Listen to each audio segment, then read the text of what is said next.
G தமிழர்களுக்கு காலை வணக்கம். நம்ம இப்போது ரத்தத்தை சுத்தம் செய்கிற மருந்தை பார்க்க போகிறோம். ரத்தத்தை சுத்தம் செஞ்சால் எந்த நோயிலிருந்தும் நாம் தப்பிக்கலாம். ஏன்னா ரத்தம் சுத்தம் இல்லாததால் எல்லா வகை நோய்களும் வந்துக்கிட்டே இருக்குது. ஏன் இந்த ரத்தத்தை சுத்தம் செய்யணும்னா, தண்ணியிலே எல்லாத்துலேயும் நமக்கு உப்புத்தன்மை இருக்குது, விஷத்தன்மை இருக்குது, காற்றுல உள்ள தூசி, இந்த நச்சுத்தன்மையால் இந்த வருடம் மட்டும் 17 லட்சம் பேர் இறந்துருக்காங்களாம். இது ஒரு பெரிய அதிர்ச்சி தகவல் எனக்கு. ஏன்னா இவ்வளவு பேர் இறக்கும்போது நம்மலாம் ஏமாத்துறோம். கண்டிப்பாக ரத்தத்தை சுத்தம் செய்யும் முறையை நாம் பயன்படுத்தணும். வில்வ மரத்து இலை, ஒரு வில்வ மரம் வச்சுருந்தா 1000 பேருக்கு அன்னதானம் போடுறதுக்கு சமம். 1000 பேருக்கு நீங்கள் சாப்பாடு போடுறதுக்கு பதில் ஒரு வில்வ மரத்தை வளர்த்திங்கன்னா அது 1000 பேருக்கு சாப்பாடு போட்டதுக்கு சமம். அதனால தான் சிவன் கோயிலில் இந்த வில்வ மரம் இருக்குது. சிவனுக்கு உகந்த மரம் இந்த வில்வ மரம்.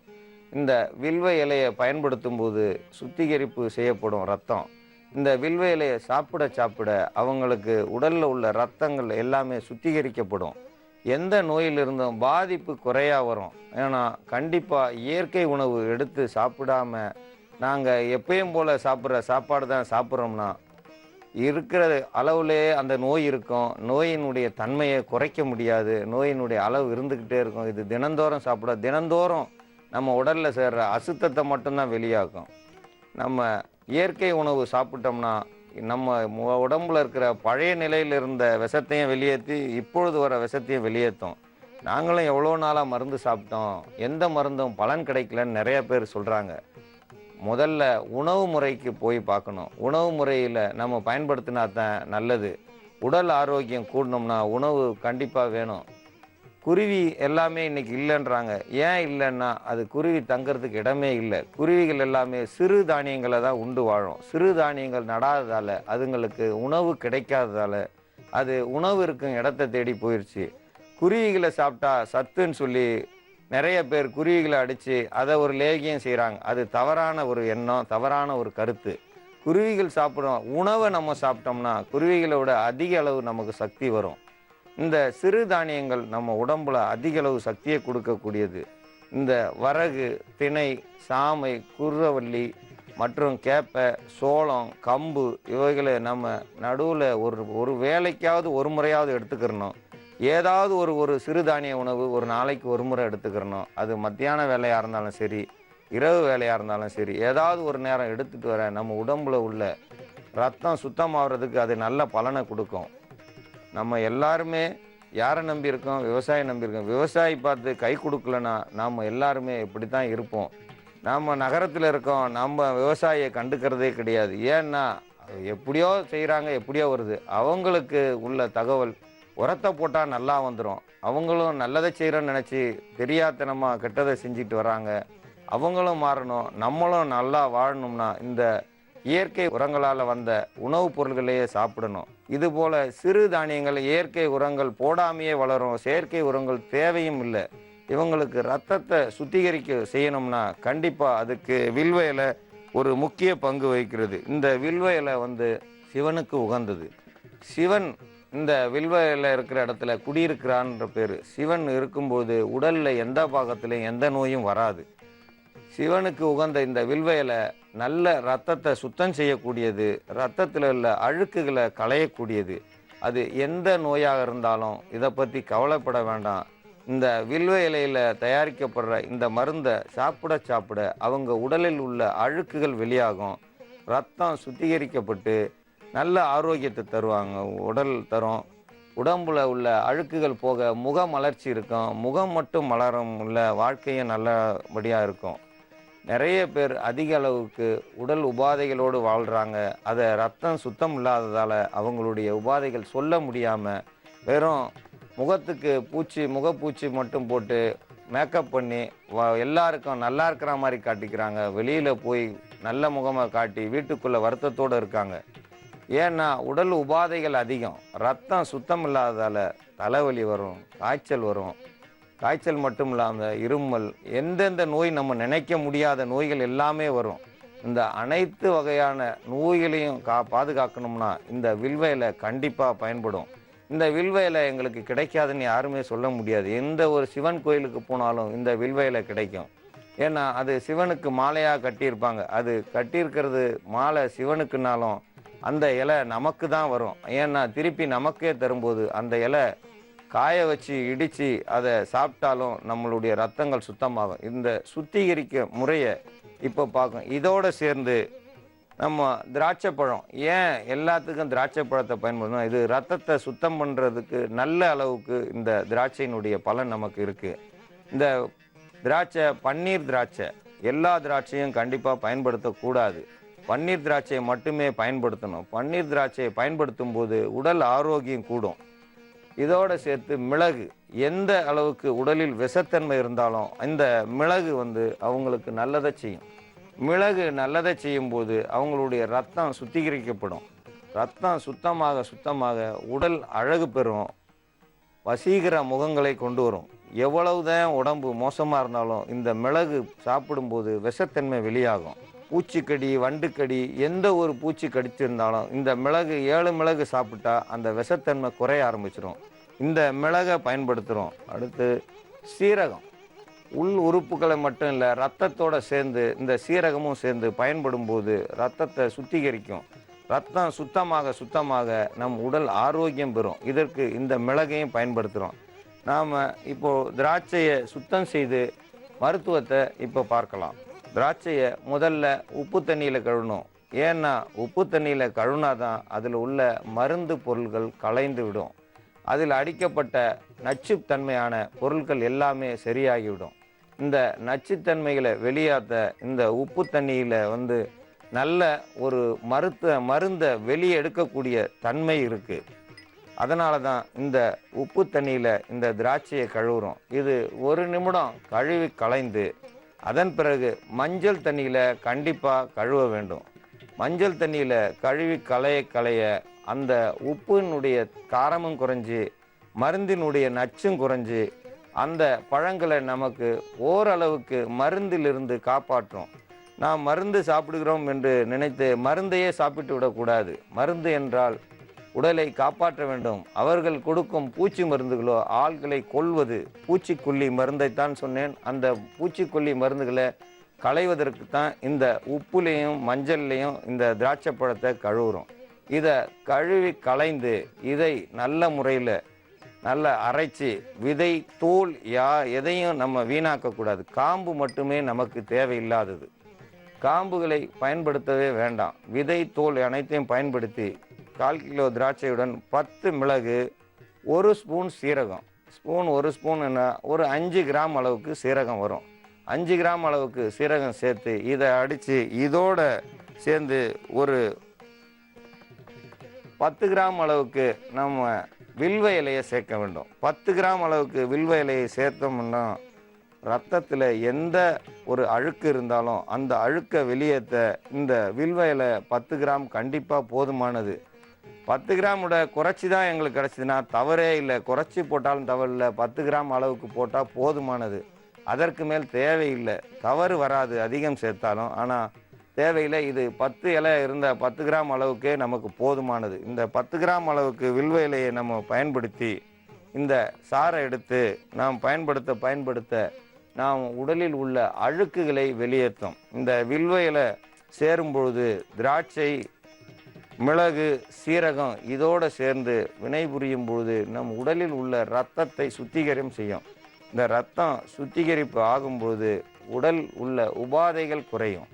சிலருக்கு உடல் மெலிந்து கொண்டே போகும், சிலருக்கு உடல் ஊதிக்கொண்டே போகும். எல்லாம் இரத்தத்தினால் உள்ள தீமைகள், இரத்தத்தில் உள்ள அழுக்குகளால் ஏற்படுவது. வில்வ இலை சாரை இந்த திராட்சை பழத்தோடு சேர்த்து கலந்து நாம் பயன்படுத்தும் பொழுது வில்வத்தினுடைய முழு பலனும் கிடைக்கும். வில்வ இலை சாப்பிட 48 நாள் வில்வ இலை சாப்பிட்டாலே எல்லா வகை நோயிலிருந்தும் தீர்வு கிடைக்கும்னு முன்னோர்கள் சொல்லியிருக்காங்க. இந்த 48 நாள் இந்த திராட்சைப்பழ சாரோட நம்ம வில்வ இலையை சாப்பிட்டு வர எல்லா வகையான நோய்களும் குறைந்து கொண்டே போகும். அதனுடைய தன்மை கூடாது, குறையத்தான் செய்யும். வில்வ இலை சாப்பிடும் பொழுது ரத்தம் சுத்திகரிப்பாகும். ரத்தம் சுத்தமாக ஆக நம் உடல் பலம் பெறும், நரம்புகள் பலம் பெறும், நரம்பு மண்டலங்கள் நல்ல புத்துணர்ச்சியை கொடுக்கும், அதிகமாக சிந்திக்கும் திறனை கொடுக்கும். வாழ்க்கையில் நம்பிக்கையை உண்டு பண்ணும். இந்த வில்வம் சாதாரணமாக நமக்கு கிடைக்கிறது என்று நாம் நினைக்க வேண்டாம். வில்வத்தில் உடைய பயன்கள் 1000. அதில் ஒன்றுதான் நான் சொல்லியுள்ளேன். வில்வத்தை கண்டுபிடிக்க முடியாது, ஏனென்றால் அவ்வளவு மருத்துவ பலன்கள் உண்டு. வில்வம் 1000 பேருக்கு சாப்பாடு போட்டதற்கு சமம் என்றால் எத்தனை வகையான ஜீவராசிகளை காப்பாற்றுகிறது என்று அதில் உள் அர்த்தம்தான் அது. வில்வம் வைத்திருந்தால் அந்த மரத்தை யாரும் வெட்டக்கூடாது. வில்வம் ஒரு பெரிய ரிஷி. அந்த வில்வத்தை வெட்டினால் கண்டிப்பாக குடும்பம் அழிந்து போகும். அதனால்தான் அந்த வில்வத்தை கோயில்களில் வளர்க்கிறார்கள். கோயில்களில் என்றால் சிவன் கோயில்களில் அதிகமாக வில்வம் வளர்க்கப்படும். ஏனென்றால் சிவனுக்கு உகந்தது வில்வம். மலைகளில் உள்ள வில்வங்கள் நிறைய உண்டு. காசி வில்வம் உண்டு, 5 இலை வில்வம் உண்டு, 3 இலை வில்வம் உண்டு, 7 இலை வில்வம் உண்டு, 12 இலை வில்வம் உண்டு. எல்லா வில்வமும் நல்லதைத்தான் செய்யும். நமக்கு கிடைப்பது எல்லாம் 3 இலை வில்வம் தான் கிடைக்கும்.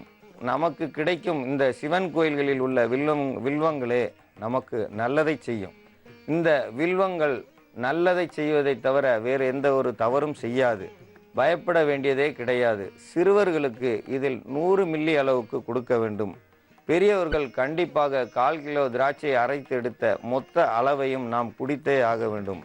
இப்படி குடிக்க இரத்தம் சுத்திகரிப்பாகி நரம்பு மண்டலங்கள் பலமாகி நாம் உடல் நலம் பெறுவோம். உடலில் உள்ள அழுக்குகள் வெளியாகும், சிறுநீரகம் சுத்தமாகும், நுரையீரல் சுத்தமாகும், இரைப்பை சுத்தமாகும், நம் மூச்சு குழாய்கள் அனைத்தும் சுத்தமாகும். அதனால்தான் இது இரத்தத்தை சுத்தம் செய்யும் மருந்தாகவும் நம் உடலை காப்பாற்றும் மருந்தாகவும் இந்த வில்வத்தை நாம் பயன்படுத்துகிறோம்.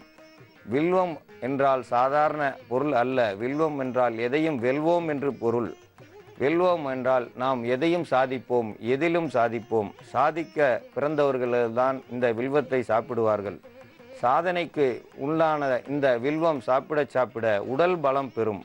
உடலில் உள்ள அழுக்குகள் குறையும். உடலில் உள்ள உபாதைகள் குறைந்து இரத்தம் சுத்தமாக அவர்கள் அதிக அளவு பலம் பெறுவார்கள். இந்த நிலையில் வர கண்டிப்பாக வில்வம், திராட்சை, மிளகு, சீரகம் இவைகளை ஒன்றாக கலந்து நாம் பழச்சாறாக எடுத்து இந்த வில்வ பழத்தை சேர்ந்த திராட்சை பழம் கண்டிப்பாக பன்னீர் திராட்சையாகத்தான் இருக்க வேண்டும். வேறு நாம் விலை உயர்ந்த திராட்சையை வாங்குகிறோம், அதனால் இந்த பலன் கிடைக்கும் என்று நம்ப வேண்டாம். இந்த பன்னீர் திராட்சைக்கு தான் இந்த பலன் கிடைக்கும். பன்னீர் திராட்சை நம் இரத்தத்தை சுத்திகரிக்கும், இரத்தத்தில் உள்ள அழுக்குகளை வெளியேற்றும், எந்த ஒரு நோயையும் உள்ளே வரவிடாது, இருக்கும் நோய்களை வெளியே விரட்டும், எந்த ஒரு நோய்க்கும் இடம் இல்லாமல் மெதுவாக களையும். உடனே சரியாக வேண்டும் என்று நீங்கள் நினைக்க வேண்டாம், மெதுவாகத்தான் களையும். இரத்தம் சுத்தம் செய்வதற்கு எத்தனையோ ஆண்டுகள் ஆகின்றன. ஆனால் நாம் 48 நாள் இந்த பழச்சாறை குடிக்க இரத்தம் சுத்திகரிப்பு அதிகமாகி எல்லா நன்மைகளும் கிடைக்கும். இந்த திராட்சையினுடைய பழக்கூழ் சாப்பிடுபவர்களுக்கு நல்ல பலனை கொடுக்கும். இதோடு சேர்ந்த வில்வ இலையும் மிளகு சேர்ந்ததால் அவர்களுடைய இரத்தத்தில் உள்ள நச்சு பொருள்கள், நச்சு என்றால் விஷத்தன்மை, பூச்சிகள், வண்டுகள், மூட்டைப்பூச்சி, கொசு எது கடித்திருந்தாலும் அதனுடைய விஷங்களை நம் இரத்தத்திலிருந்து வெளியேற்ற வல்லது இந்த மிளகு. அது மட்டுமல்லாது சீரகம் என்றால் உள் உறுப்புகளை சீர் செய்வதற்காகவே அது படைக்கப்பட்டது. சீர் உள் உறுப்புகளை சரி செய்வதால் தான் அதற்கு சீரகம் என்று பெயர் வைத்தார்கள். இவைகளோடு சேர்த்து நாம் பன்னீர் திராட்சை சாப்பிடுவதால் உடலில் உள்ள இரத்தங்கள் நல்ல சுத்திகரிப்பாகி உடலில் உள்ள ஆரோக்கியம் கூடும். வில்வ இலையின் உடைய பயனால் நம் உடல் பலம் பெறும். இந்த பலம் பெற இந்த வில்வ பழம் சேர்ந்த சாறை நீங்கள் கண்டிப்பாக 48 நாள் குடிக்க வேண்டும். சிறுவர்களுக்கு 50 மில்லி கொடுத்தால் போதுமானது. ஏனென்றால் அதிக அளவுக்கு என்றால் அவர்களுக்கு சிலருக்கு சளி பிடிக்கும், இல்லைனா அதிகமாக படுக்கையில் சிறுநீர் போய்விடுவார்கள். ஏனென்றால் சிறுநீர் உற்பத்தியை அதிகரிக்கும். சிறுநீர் அதிகம் போக அவர்களுடைய நிலை மறந்து தூக்கத்திலேயே சிறுநீர் போய்விடுவார்கள். அதனால் அதிக அளவுக்கு சிறுவர்களுக்கு கொடுக்க வேண்டாம். பெரியவர்கள் கண்டிப்பாக 1/4 கிலோ திராட்சை தயாரித்த அளவுக்கு கண்டிப்பாக அவர்கள் குடித்தே ஆக வேண்டும். இந்த நிலையில் குடித்து வர அவர்கள் உடலில் உள்ள இரத்தங்கள் சுத்தம் செய்து இரத்தம் சுத்திகரிப்பாகி முகத்தினுடைய நிறம் மாறும், தோலினுடைய நிறம் மாறும், அவர்களுடைய தோலினுடைய பளபளப்பு கூடும். அவர்கள் முதலில் இருந்த வருத்தம் கண்ட முகம் சுருங்கியிருந்த முகமும் நல்ல முகமலர்ச்சியாகவும் வசீகர முகமாகி அவர்கள் எல்லோருடைய பாராட்டுக்களையும் ஆசீர்வாதங்களையும் பெறுவார்கள். ஏனென்றால் இரத்தம் கெட்டுவிட்டதால் மரண பயத்தில் வாழ்பவர்கள் கூட இதிலிருந்து மீண்டு விடலாம் என்று உங்களுக்கு இந்த வில்வத்தினுடைய பலனை சொல்லி, உங்களுக்கு மருத்துவத்தை சொல்லியும் உங்களுடைய பயன் தெரிந்து இந்த வில்வத்தினுடைய ஜூஸை நீங்கள் சாப்பிடும்படி கேட்டுக்கொள்கிறேன். அன்பார்ந்த நேயர்களே, நமது நிலையத்திற்கு வந்த கடிதத்தில் தூத்துக்குடியை சேர்ந்த தனலட்சுமி என்றும் பெண்மணி எழுதியுள்ளார். அவருக்கு 2 வயது குழந்தை இருக்கிறது. இந்த குழந்தை பிறந்து 2 வருடம் ஆகியும் இவர்களுக்கு சரியாக மாதவிலக்கு ஏற்படவில்லையாம். 2 மாதத்திற்கு ஒரு முறைதான் மாதவிலக்கு ஏற்படுமாம். இப்பொழுது அதுவும் இல்லாமல் 6 மாதம் ஆகியும் மாதவிலக்கு ஏற்படவில்லை. இதனால் மன உளைச்சல் ஏற்பட்டுள்ளது என்று எழுதியுள்ளார். இடை அதிகரித்துள்ளது. இவர்கள் உடல் எடை 65 கிலோ ஆக இருக்கிறதாம். உடலில் இரத்தம் இல்லை என்று மருத்துவர்கள் ஆலோசனை கூறியிருக்கிறார்கள். உடலினுடைய எடையை குறைக்க கண்டிப்பாக அரை எலுமிச்சம்பழ சாறும் தேன் அதே அளவுக்கு தேனும் கலந்து காலையில் குடித்து வர உடல் எடை மெதுவாக குறையும். உடல் எடை குறைய கண்டிப்பாக 2 கிலோமீட்டர் கண்டிப்பாக காலையில் நடக்க வேண்டும். எலுமிச்சப்பழ சாறும் தேனும் சம அளவு சாப்பிட்டுவிட்டு காலை 2 கிலோமீட்டர் அளவுக்கு நடந்து வர உடலில் உள்ள நீர்கள் வெளியாகும். உடலில் சத்துக்கள் இல்லாததால் இரத்தம் கூட வேண்டும் என்று எழுதியுள்ளார். இந்த இரத்தம் அதிகரிக்க ஒரு ஆப்பிள், ஒரு கேரட்டு, 1/4 பங்கு பீட்ரூட்டு இந்த முறையை அரைத்து ஜூஸாக குடித்து வர உடலில் இரத்த உற்பத்தி அதிகரிக்கும். ஒரு ஆப்பிள், ஒரு கேரட்டு, 1/4 பங்கு பீட்ரூட்டு இந்த முறையை பயன்படுத்தி தினமும் ஒரு முறை குடித்து வர அவர்கள் உடலில் இரத்தம் கூடும். இரத்தம் கூட கூட அவர்கள் உடல்நிலை மட்டுமல்ல, மாதவிலக்கு சரியாகும். இந்த உடலினுடைய எடையை குறைக்க இவர்கள் அதிக அளவு சுரைக்காய் சாப்பிட வேண்டும். வாரம் 2 முறையாவது சுரைக்காயை கொண்டு சமையல் செய்து ஏதாவது ஒரு வகையில் சுரைக்காயை சாப்பிட உடலில் உள்ள நீர்கள் அனைத்தும் வெளியாகும். நீர்கள் வெளியாக உடலினுடைய எடை குறையும். எடையை குறையும் போது நாம் சாப்பிடும் இப்பொழுது சொன்ன ஆப்பிள், கேரட்டு, பீட்ரூட்டு சேர்ந்த கலவையான ஜூஸ் குடிக்க குடிக்க இரத்தம் அதிகரிக்கும். அவர்களுடைய மாதவிலக்கு சரியான நிலைக்கு வரும். மாதவிலக்கு வரவில்லை என்பதால் இரத்தம் குறைந்துள்ளது. இவர்களுக்கு இரத்தம் குறைந்ததால் அதிக அளவு பலம் இல்லாமல் குண்டாகிக் கொண்டே போகிறார்கள். அதிக குண்டாவதற்கு காரணம் அவர்கள் உணவு பழக்கம். கண்ட நேரத்தில் கண்ட உணவுகளை கண்டிப்பாக சாப்பிடக்கூடாது. 3 வேளை உணவு மட்டுமே எடுக்க வேண்டும். நினைத்த நேரத்தில் சிறிது சிறிதாக 2 பிஸ்கெட்டு, 2 பஜ்ஜி இப்படி குறுக்க அவர்கள் நொறுக்கு தீவனம் தின்றால் கண்டிப்பாக உடல் குறையவே குறையாது. ஏனென்றால் குறையாமல் இருப்பதற்கு அது பார்த்து கொள்ளும். இந்த பழக்கத்தில் உங்களுக்கு நொறுக்கு தீனி திங்க வேண்டும் என்றால் சாப்பாடு சாப்பிடும் பொழுதே அதற்கு நாம் பொரியலுக்கு பதில் அந்த நொறுக்கு தீவனத்தை ஒன்றாக சாப்பிட்டால் அது எந்த ஒரு தவறும் செய்யாது. உணவு ஒரே நேரத்தில் சாப்பிட வேண்டும். 1 நிமிடம் 5 நிமிடம் விட்டு இந்த தோசை சுட்டு கொண்டு வருகிறேன் மெதுவாக சாப்பிடு என்று சொல்வார்கள். அப்படி சாப்பிட்டாலும் உடல் குறையாது.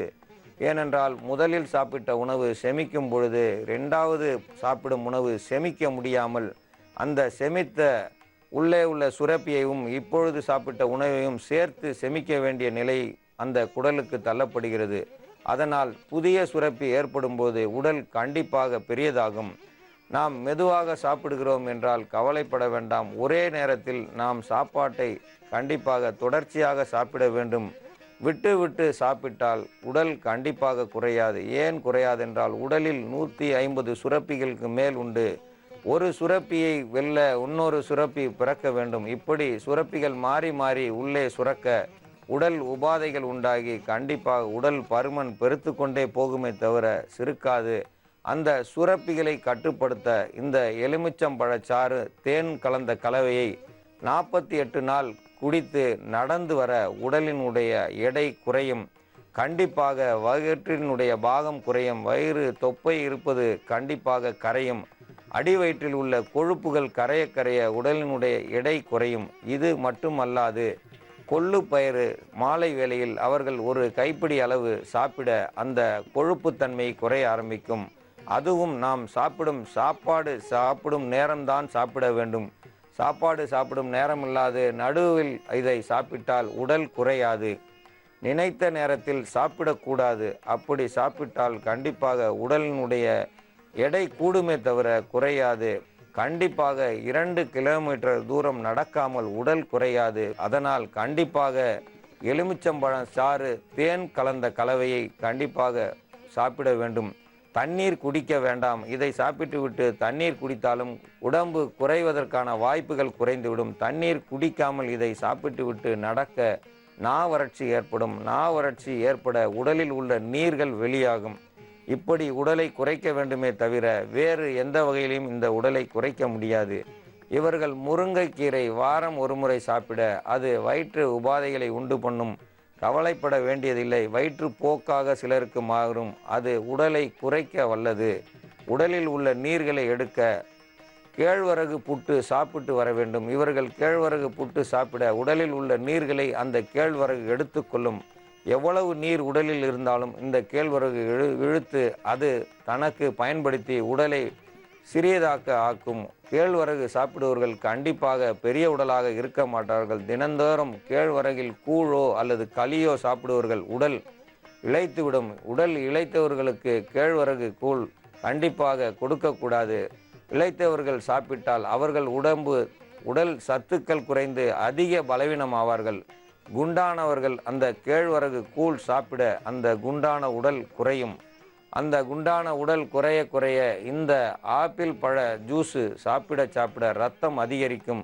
இரத்தம் அதிகரிக்க மாதவிலக்கு சரியான நேரத்தில் அது வெளியாகும். அதனால் அதை பற்றி கவலைப்பட வேண்டியது இல்லை. மாதவிலக்கு சரியாகவில்லை என்றால் கருப்பை சுருங்கி உள்ளது என்று பொருள். கருப்பை சரியாக இருந்த அளவு இருந்தால்தான் அந்த மாதவிலக்கு ஏற்படும். அந்த நிலையில் இருப்பவர்கள் கண்டிப்பாக அந்த மாதவிலக்குக்கான மருந்தை சாப்பிட வேண்டும். இந்த மருந்தை சாப்பிட மாதவிலக்கு சரியாகும். இந்த ஜூஸை குடிக்க குடிக்க இரத்தம் அதிகரித்து உடலினுடைய இரத்தத்தை அதிகரித்து உடல் பலம் கூடி சரியான முறையில் மாதவிலக்கு ஏற்படும். இது எல்லோருக்கும் உகந்தது. இந்த மருத்துவத்தை எல்லோரும் பயன்படுத்த வேண்டும்.